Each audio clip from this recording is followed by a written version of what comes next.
Isaac Newton. Part 1 of 3. Sir Isaac Newton. Fres. 25 December 1642. 20 March 1726-27, was an English polymath active as a mathematician, physicist, astronomer, alchemist, theologian, and author, who was described in his time as a natural philosopher. He was a key figure in the scientific revolution and the Enlightenment that followed. His pioneering book Philosophiae Naturalis Principia Mathematica, Mathematical Principles of Natural Philosophy, first published in 1687, consolidated many previous results and established classical mechanics. Newton also made seminal contributions to optics and shares credit with German mathematician Gottfried Wilhelm Leibniz for developing infinitesimal calculus, though notably he developed calculus well before Leibniz. He is considered one of the greatest and most influential scientists in history. In the Principia, Newton formulated the laws of motion and universal gravitation that formed the dominant scientific viewpoint for centuries until it was superseded by the theory of relativity. Newton used his mathematical description of gravity to derive Kepler's laws of planetary motion, account for tides, the trajectories of comets, the precession of the equinoxes, and other phenomena, eradicating doubt about the solar system's heliocentricity. He demonstrated that the motion of objects on Earth and celestial bodies could be accounted for by the same principles. Newton's inference that the Earth is an oblate spheroid was later confirmed by the geodetic measurements of Maupertuis, Le Condamine, and others, convincing most European scientists of the superiority of Newtonian mechanics over earlier systems. Newton built the first practical reflecting telescope and developed a sophisticated theory of color based on the observation that a prism separates white light into the colors of the visible spectrum. His work on light was collected in his highly influential book Optics, published in 1704. He also formulated an empirical law of cooling, made the first theoretical calculation of the speed of sound, and introduced the notion of a Newtonian fluid. In addition to his work on calculus, as a mathematician, Newton contributed to the study of power series, generalized the binomial theorem to non-integer exponents, developed a method for approximating the roots of a function, and classified most of the cubic plane curves. Newton was a Fellow of Trinity College and the second Lucasian Professor of Mathematics at the University of Cambridge. He was a devout but unorthodox Christian who privately rejected the doctrine of the Trinity. He refused to take holy orders in the Church of England, unlike most members of the Cambridge faculty of the day. Beyond his work on the mathematical sciences, Newton dedicated much of his time to the study of alchemy and biblical chronology, but most of his work in those areas remained unpublished until long after his death. Politically and personally tied to the Whig Party, Newton served 2 brief terms as Member of Parliament for the University of Cambridge in 1689, 1690, and 1701. He was knighted by Queen Anne in 1705 and spent the last 3 decades of his life in London, serving as ward in 1696-1699, and Master 1699, and as well as president of the Royal Society, 1703, 1720, 1720. Early life. Isaac Newton was born, according to the Julian calendar in use in England at the time, on Christmas Day, 25 December 1642, S4 January 1643, at Woolsthorpe Manor in Woolsthorpe by Colsterworth, a hamlet in the county of Lincolnshire. His father, also named Isaac Newton, had died 3 months before. Born prematurely, Newton was a small child. His mother, Hannah Escoff, reportedly said that he could have fit inside a quart mug. When Newton was 3, his mother remarried and went to live with her new husband, the Reverend Barnabas Smith, leaving her son in the care of his maternal grandmother, Marjorie Escoff, née Blythe. Newton disliked his stepfather and maintained some enmity towards his mother for marrying him, as revealed by this entry in a list of sins committed up to the age of 19, threatening my father and mother Smith to burn them and the house over them. Newton's mother had 3 children, Mary, Benjamin, and Hannah, from her second marriage. The King's School, from the age of about 12 until he was 17, Newton was educated at the King's School in Grantham, which taught Latin and ancient Greek and probably imparted a significant foundation of mathematics. He was removed from school and returned to Woolsthorpe by Colsterworth by October 1659. His mother, widowed for the second time, attempted to make him a farmer an occupation he hated. Henry Stokes, master at the King's School, persuaded his mother to send him back to school, motivated partly by a desire for revenge against a schoolyard bully. He became the top-ranked student, distinguishing himself mainly by building sundials and models of windmills. University of Cambridge. In June 1661, Newton was admitted to Trinity College at the University of Cambridge. His uncle, Reverend William Ayscough, who had studied at Cambridge, recommended him to the university. At Cambridge, Newton started as a subsizar, paying his way by performing valet duties until he was awarded a scholarship in 1664, which covered his university costs for 4 more years, until the completion of his math. At the time, Cambridge's teachings were based on those of Aristotle, who Newton read along with then more modern philosophers, including Descartes and astronomers such as Galileo Galilei and Thomas Street. He set down in his notebook a series of questions about mechanical philosophy as he found it. In 1665, he discovered the generalized binomial theorem and began to develop a mathematical theory that later became calculus. Soon after Newton obtained his B.A. degree at Cambridge in August 1665, the university temporarily closed as a precaution against the Great Plague. Although he had been undistinguished as a Cambridge student, Newton's private studies at his home in Woolsthorpe over the next 2 years saw the development of his theories on calculus, optics, and the law of gravitation. In April 1667, Newton returned to the University of Cambridge, and in October he was elected as a Fellow of Trinity. Fellows were required to take holy orders and be ordained as Anglican priests, although this was not enforced in the Restoration years, and an assertion of conformity to the Church of England was sufficient. He made the commitment that I will either set theology as the object of my studies and will take holy orders when the time prescribed by these statutes arrives, or I will resign from the college.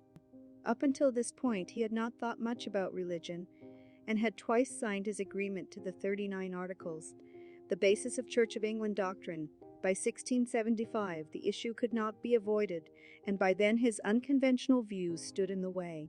His academic work impressed the Lucasian professor Isaac Barrow, who was anxious to develop his own religious and administrative potential.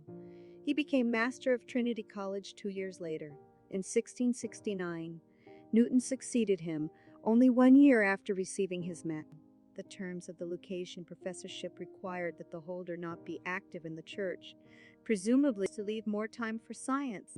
Newton argued that this should exempt him from the ordination requirement, and King Charles I.E., whose permission was needed, accepted this argument. Thus, a conflict between Newton's religious views and Anglican orthodoxy was averted. Newton was elected a Fellow of the Royal Society, first in 1672, midlife calculus. Newton's work has been said to distinctly advance every branch of mathematics then studied.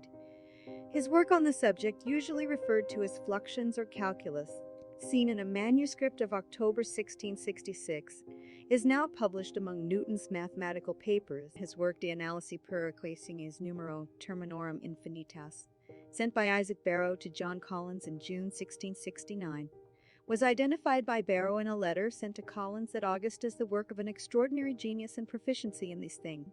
Newton later became involved in a dispute with Leibniz over priority in the development of calculus, the Leibniz-Newton calculus controversy. Most modern historians believe that Newton and Leibniz developed calculus independently, although with very different mathematical notations. However, it is established that Newton came to develop calculus much earlier than Leibniz. Leibniz's notation and differential method, nowadays recognized as much more convenient notations, were adopted by continental European mathematicians, and after 1820 or so, also by British mathematicians. His work extensively uses calculus in geometric form based on limiting values of the ratios of vanishingly small quantities. In the Principia itself, Newton gave demonstration of this under the name of the method of first and last ratios, and explained why he put his expositions in this form, remarking also that hereby the same thing is performed as by the method of indivisibles. Because of this, the Principia has been called a book dense with the theory and application of the infinitesimal calculus in modern times, and in Newton's time nearly all of it is of this calculus. His use of methods involving one or more orders of the infinitesimally small is present in his De Motu Corporum, in Jerome of 1684 and in his papers on motion during the 2 decades preceding 1684. Newton had been reluctant to publish his calculus because he feared controversy and criticism. He was close to the Swiss mathematician Nicolas Fatio de Duillier. In 1691, Duillier started to write a new version of Newton's Principia and corresponded with Leibniz. In 1693, the relationship between Duillier and Newton deteriorated, and the book was never completed. Starting in 1699, other members of the Royal Society accused Leibniz of plagiarism.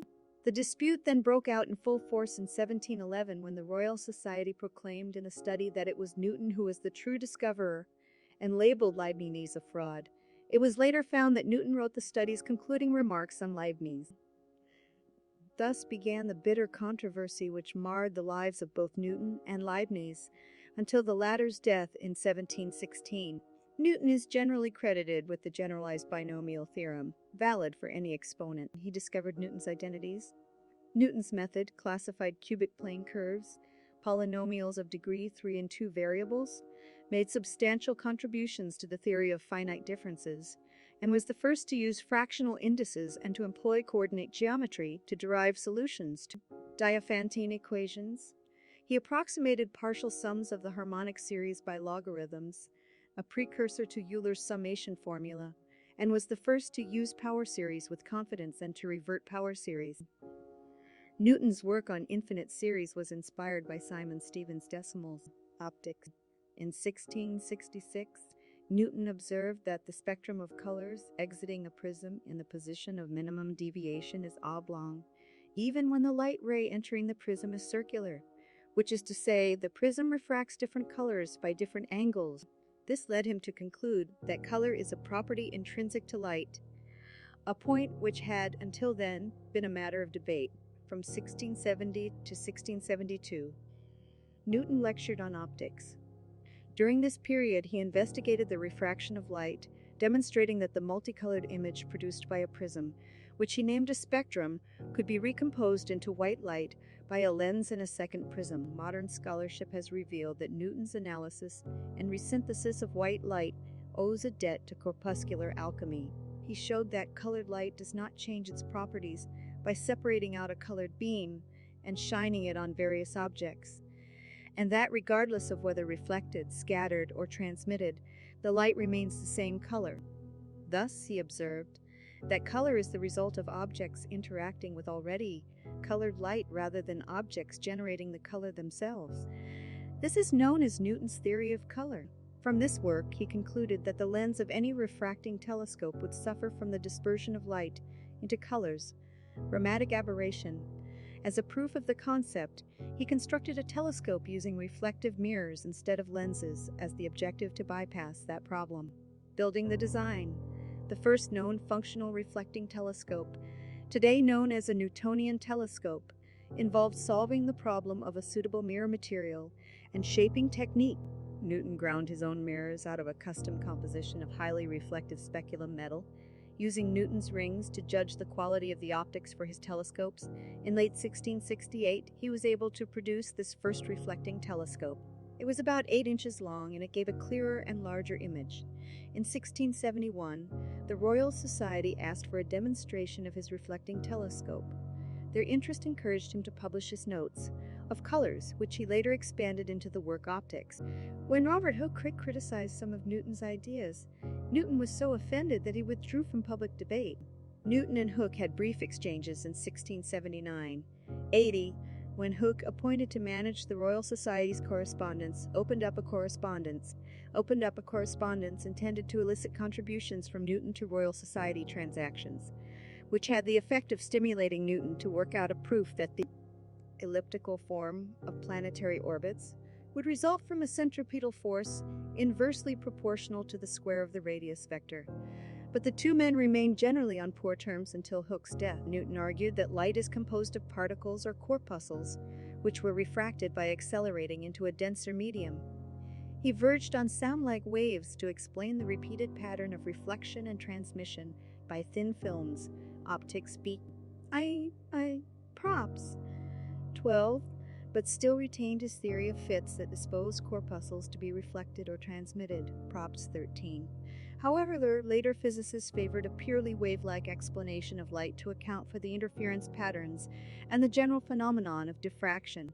Today's quantum mechanics, photons, and the idea of wave-particle duality bear only a minor resemblance to Newton's understanding of light. In his hypothesis of light of 1675, Newton posited the existence of the ether to transmit forces between particles. The contact with the Cambridge Platonist philosopher Henry more revived his interest in alchemy. He replaced the ether with occult forces based on Hermetic ideas of attraction and repulsion between particles. John Maynard Keynes, who acquired many of Newton's writings on alchemy, stated that Newton was not the first of the Age of Reason. He was the last of the Age of Reason. Newton's contributions to science cannot be isolated from his interest in alchemy. This was at a time when there was no clear distinction between alchemy and science, and had he not relied on the occult idea of action at a distance, across a vacuum, he might not have developed his theory of gravity.